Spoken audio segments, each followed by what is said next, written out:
लेखक आणि निर्माता ह्याच्यात भांडण होतं का? म्हणजे कसं आहे, मी पुनश्च हनीमून जेव्हा केलं, हं, सुरुवातीला आम्ही केल्यानंतर आम्हीच ते व्यावसायिक रंगभूमीवर निर्मिती केली आम्ही त्याची. हं, आणि निर्मिती व्यावसायिक रंगभूमीवर करताना आम्ही कुठलीही तडजोड नाही केली. हं, पण ते नाटक करत असताना मला असं जाणवलं, की प्रेक्षकांना ॲब्स्ट्रॅक्ट गोष्टी आपल्याकडे अजून सरावाच्या नाहीयेत. हं, ते पुनश्च हनीमूनच्या प्रस्तावनेत पण मी म्हणलंय, की मी काही अनाउन्समेंट्स केल्या त्यांना थोडंसं नाटक कळावं म्हणून हं. नाटक सुरू होण्याआधी. आधी. कारण माझे काही मित्र आले, त्यांना ते काळाचं पुढे-मागे होणं हं, किंवा आता आमचा सेट मीरा वेलणकरनी फार सुंदर सिम्बॉलिक सेट केला होता, हं, की त्या कपलमध्ये भांडणं आहेत. त्यामुळे त्यांच्या नात्यामध्ये दुराव आलाय हं, आणि एक अमृताचं तोंडी एक वाक्य, की आपल्या डबल बेडचे 2 तुकडे होऊन समुद्रांच्या लाटावर तरंगत आपण दूर-दूर चाललेलो आहोत. हं, तर हे जे डबल बेडचे 2 तुकडे झाल्याचा सेन्स आहे, तो मीरा वेलणकरनी आमच्या अख्ख्या डिझाइनमध्ये आणला होता.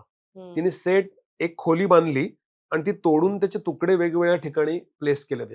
तेव्हा बघताना असं एक खिडकीचा अर्धा तुकडा इकडे आणि अर्धा तुकडं हां. तिकडे असं दिसायचं.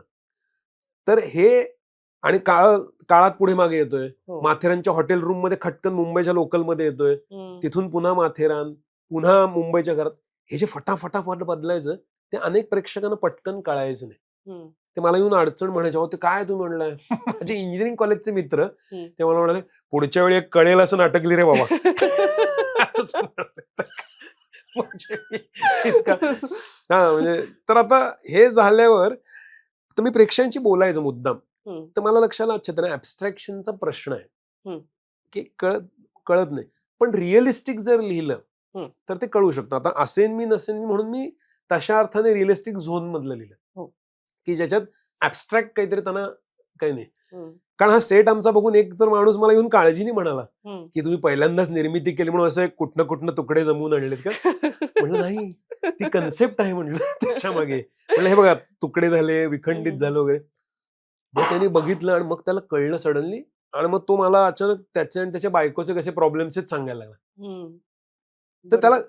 त्याला तो हिंट मिळाली की कळतं असं मला लक्षात आल्यामुळे हं, म्हटलं हां, की आपण म्हणून मग अनाउन्समेंटमध्ये आम्ही थोडंसं सूचना द्यायचो, हं, की ह्या नाटकात प्रचंड वेगवान रोलर कोस्टर राईड आहे. हं. तुम्ही जरा अलर्ट मोडमध्ये नाटक बघा.